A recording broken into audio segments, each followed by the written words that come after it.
Steve Harvey had been hosting Family Feud for over 16 years, and throughout that extensive career in television, he had developed a finely tuned sense for reading people and understanding the nuances of human behavior.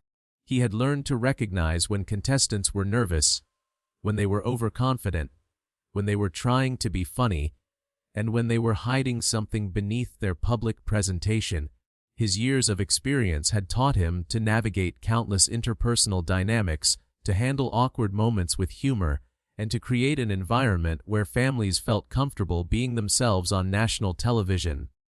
However, what transpired on that winter morning in December 2024 would test his judgment in unexpected ways and would ultimately demonstrate the importance of listening fully before drawing conclusions. Before examining this significant moment in detail, if you appreciate stories that remind us not to judge based on appearances and to listen carefully before forming opinions, please take a moment to engage with this content by liking and subscribing to our channel. We share narratives that illuminate the importance of understanding context and extending grace to others even when initial impressions might suggest otherwise. The Johnson family from Columbus, Ohio, stood ready to compete against the Martinez family from Phoenix, Arizona. The Johnson family consisted of 47-year-old Marcus Johnson, his wife Angela, who was 45, their adult daughter Brittany, who was 23, Marcus's brother Jerome, and Angela's sister Lisa. From the moment the families were introduced and took their positions on stage, something about Marcus's demeanor caught Steve's attention and set off subtle warning signals based on patterns he had observed countless times before during his hosting tenure. Marcus carried himself with visible agitation and restlessness that seemed disproportionate to the normal nervousness contestants experienced. His movements were jerky and unfocused. His eyes darted around the studio without settling on any particular point, and he fidgeted constantly with his hands and shifted his weight from foot to foot in a manner that suggested extreme discomfort or anxiety. When Steve approached the family for the standard pre-game introductions and light-hearted conversation, Marcus's responses were scattered and difficult to follow. He started sentences without finishing them, jumped between topics without clear connection, and seemed unable to maintain focus on Steve's questions for more than a few seconds at a time. Steve's initial reaction to Marcus's behavior, though he worked to keep it from showing on his face, was concern mixed with frustration.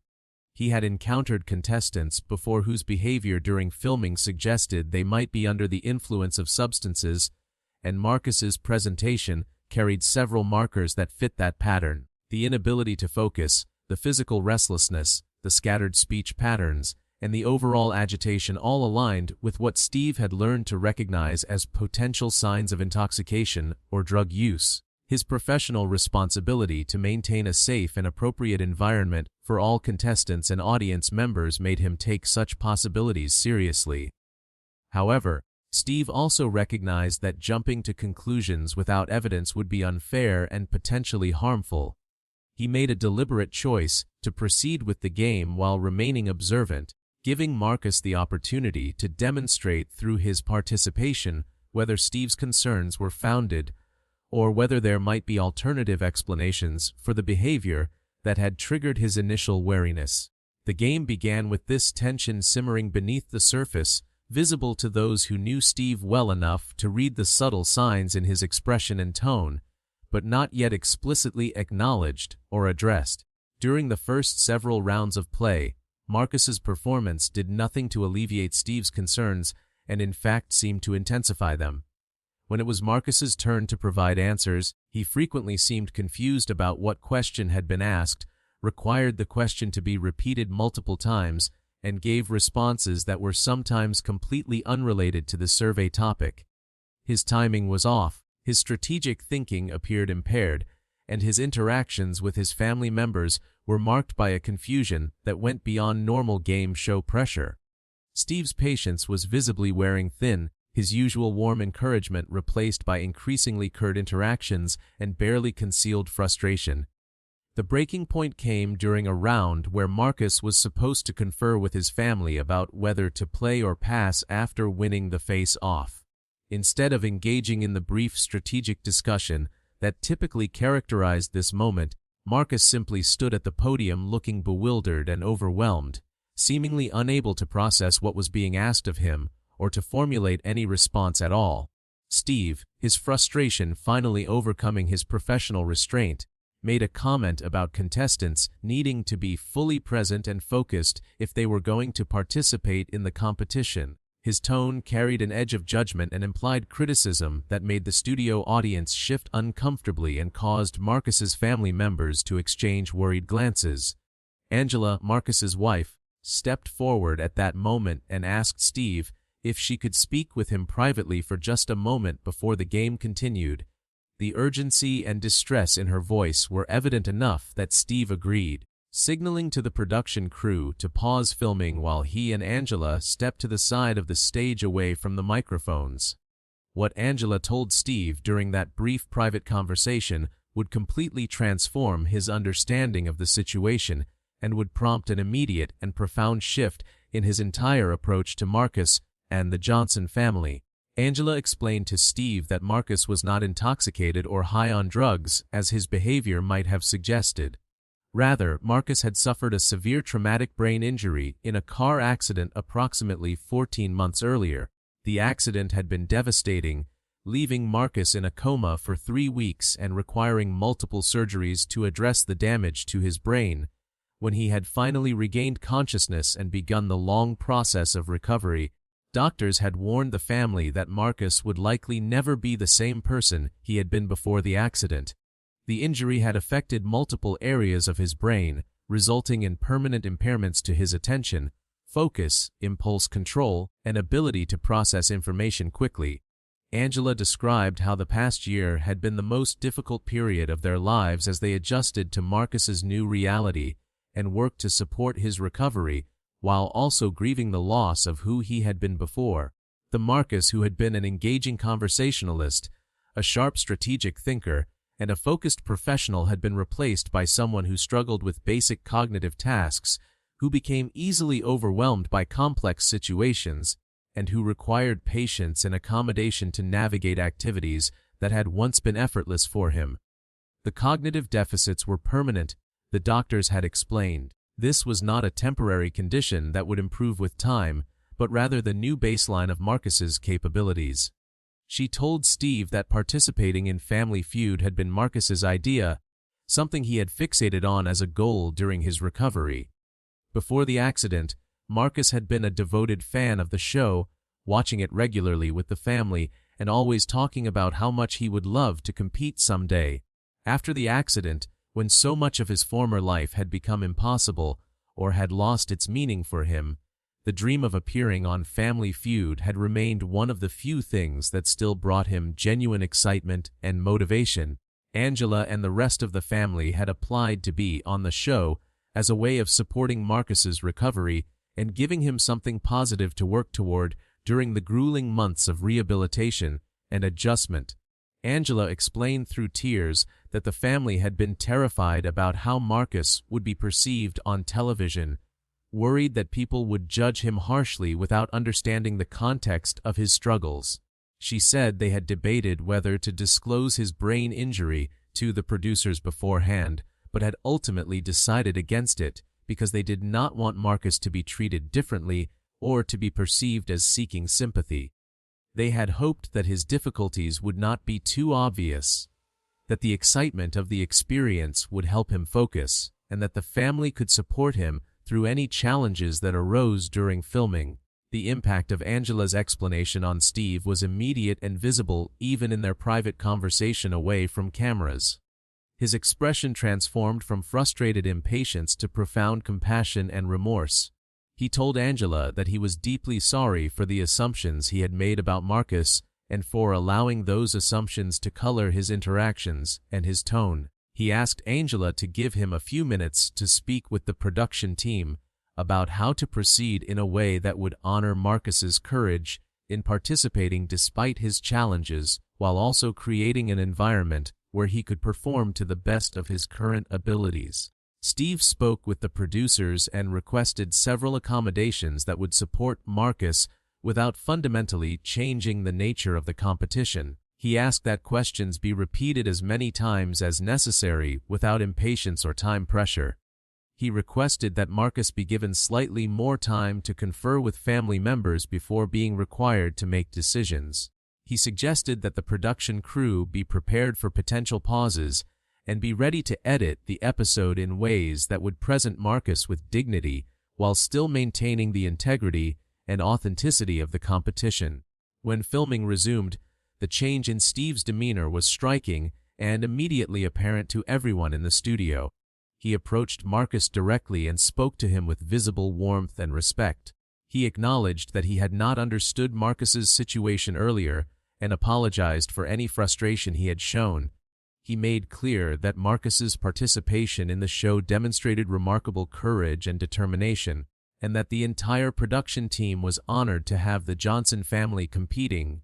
He told Marcus that there was no rush, that questions would be repeated as often as needed, and that the most important thing was for Marcus to enjoy the experience he had worked so hard to make possible. The audience, which had witnessed Steve's earlier frustration, even if they had not understood its source, responded to this transformation with audible emotion. Many people were visibly crying as they watched Steve's genuine and heartfelt acknowledgement of Marcus and his journey. The atmosphere in the studio shifted completely from tension and discomfort to collective support and encouragement for Marcus and his family. When the game resumed, every member of the audience became an active participant in creating an environment of patience and celebration for whatever Marcus was able to contribute. Marcus himself seemed to sense the shift in energy and responded with noticeably improved focus and engagement. Having the pressure of judgment removed and being surrounded by obvious support, rather than subtle criticism, appeared to help him access his abilities more effectively. While he still struggled with the rapid pace and complex demands of the game, his family members stepped in to support him seamlessly, and Steve adjusted his hosting style to create natural spaces for that support to occur without calling explicit attention to Marcus's limitations. The Johnson family played through their rounds with determination and mutual support that was moving to witness. When Marcus provided an answer that appeared on the board, Steve and the audience celebrated with genuine enthusiasm that honored the achievement within the context of Marcus's challenges. When Marcus struggled to formulate a response or seemed confused by a question, his family gently helped him without embarrassment or frustration. Angela in particular demonstrated a partnership with Marcus that spoke volumes about the depth of their relationship and her commitment to supporting him through his new reality. The family did not win the grand prize, but they accumulated a respectable number of points and won a moderate amount of money that they celebrated with joy that clearly had nothing to do with the monetary value and everything to do with the accomplishment of completing the experience Marcus had dreamed about. Steve told the family that they had won something far more valuable than money. They had demonstrated what true family support looked like, what unconditional love meant in practice, and what courage looked like when facing challenges that had permanently altered the landscape of daily life. After the official taping concluded, Steve spent additional time with Marcus and his family off camera, asking questions about Marcus's injury, his recovery process, and his ongoing challenges. He listened to Angela describe the emotional journey of adjusting to who Marcus had become while grieving who he had been. He heard from Brittany about the difficulty of watching her father struggle with tasks that had once been simple for him and about learning to celebrate small victories rather than mourning lost capabilities. He learned from the extended family members about the ways that traumatic brain injury affected not just the person who sustained it, but entire family systems that had to reorganize around new realities and limitations. Steve also learned about the broader context of traumatic brain injury in America, the millions of people living with permanent cognitive impairments from accidents, strokes, or other causes, and the lack of public understanding about what these injuries looked like in daily life.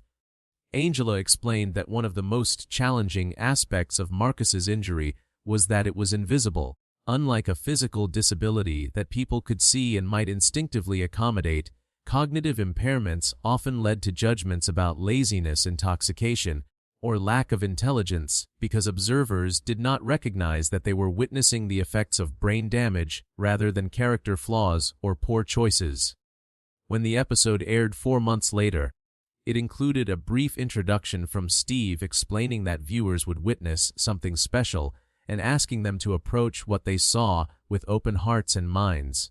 The network worked with traumatic brain injury advocacy organizations to develop informational content that would air alongside the episode, educating viewers about brain injuries, their prevalence, their impacts, and the importance of not making assumptions about people whose behavior might seem unusual or impaired. The response to the episode was overwhelming and predominantly positive. Thousands of people reached out through social media to share their own experiences with traumatic brain injury, either as survivors themselves or as family members of people living with acquired brain injuries. Many specifically referenced how they had encountered judgment and misunderstanding in public settings where their cognitive difficulties were interpreted as intoxication, stupidity, or deliberate obstruction rather than recognized as symptoms of neurological damage. Advocacy organizations for people with traumatic brain injuries and other acquired cognitive impairments praised the episode for bringing visibility to a frequently misunderstood condition. They noted that seeing Marcus's struggles presented with dignity and compassion on a mainstream entertainment program helped normalize the reality that millions of people navigated daily.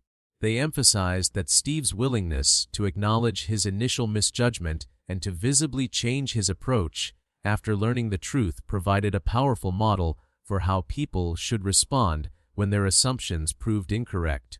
The episode also generated important conversations about invisible disabilities more broadly and the ways that society often failed to accommodate or even recognize impairments that were not physically obvious. Disability advocates discussed how the expectation that people should look disabled to receive accommodation or understanding created additional barriers for individuals with cognitive, psychological, or other non-visible disabilities. They used Marcus's experience as an example of why it was important to extend grace and avoid quick judgments about people whose behavior might seem atypical or challenging. Steve Harvey spoke about the experience in numerous subsequent interviews, describing it as one of the most important lessons of his career in television. He acknowledged that he had made assumptions based on limited information and patterns he had observed previously, and that those assumptions had been completely wrong and potentially hurtful. He emphasized that the experience had taught him the critical importance of maintaining curiosity and withholding judgment until he had complete information, and that even decades of experience did not exempt him from the possibility of misreading situations or people. He spoke particularly about the courage it had required for Angela to approach him and explain Marcus's situation, knowing that doing so meant revealing vulnerability and potentially inviting pity or condescension. He said that her willingness to advocate for her husband and to educate him about context he had been missing demonstrated the kind of love and partnership that sustained families through profound challenges. He credited her with changing not only how he approached that specific episode, but how he thought about contestants more generally and the importance of remaining open to information that might reframe his initial perceptions. The Johnson family received ongoing support and encouragement from viewers who had been moved by their story. Angela reported that many people reached out to share that watching Marcus and his family had helped them feel less alone in their own experiences with traumatic brain injury.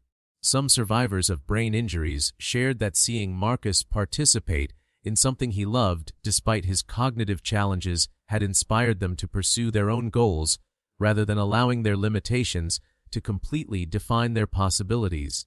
Family members of people with acquired brain injuries expressed gratitude for seeing their daily reality of patience, adaptation, and unconditional support reflected on television in a way that honored their experience rather than sensationalizing or pitying it. Marcus himself, within the limitations of his current cognitive abilities, expressed happiness about having achieved his goal of appearing on Family Feud.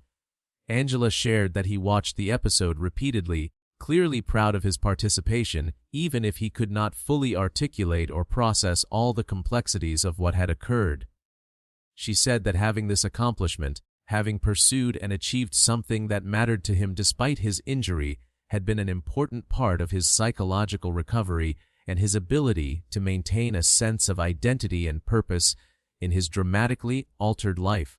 The incident prompted reflection within the entertainment industry about how to handle contestants or participants with disabilities, both visible and invisible. Family Feud developed more comprehensive screening and disclosure processes that encouraged families to share relevant information about disabilities or special circumstances, while also ensuring that such disclosures led to appropriate accommodations rather than to exclusion or differential treatment that might be experienced as demeaning.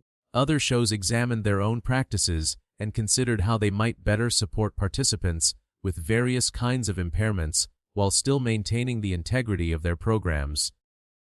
Several years after the episode aired, the story of Steve Harvey changing his tone after hearing the truth about Marcus's brain injury remained a cultural reference point in discussions about invisible disabilities, the dangers of quick judgment, and the importance of listening fully before drawing conclusions. The visible transformation in Steve's demeanor from frustrated impatience to genuine compassion provided a powerful example of how new information should prompt reassessment and how grace should replace judgment when context revealed that initial assumptions were incorrect. If this examination of invisible disabilities and the importance of suspending judgment has provided valuable perspective, please support our channel by engaging with this content through likes and subscriptions. Share this story with others who might benefit from understanding that behavior that seems unusual or impaired may reflect circumstances that are not immediately visible or obvious. Consider how you might extend more patience and curiosity to people whose actions you do not immediately understand, recognizing that everyone carries histories and challenges that may not be apparent from surface observation. In a world that often prioritizes efficiency and conformity over accommodation and understanding, let us remember that grace costs us little but may mean everything to someone navigating challenges we cannot see. Steve Harvey's willingness to acknowledge his misjudgment and to fundamentally change his approach when presented with new information remains a testament to the power of remaining open to being wrong and to prioritizing human dignity over assumptions or convenience.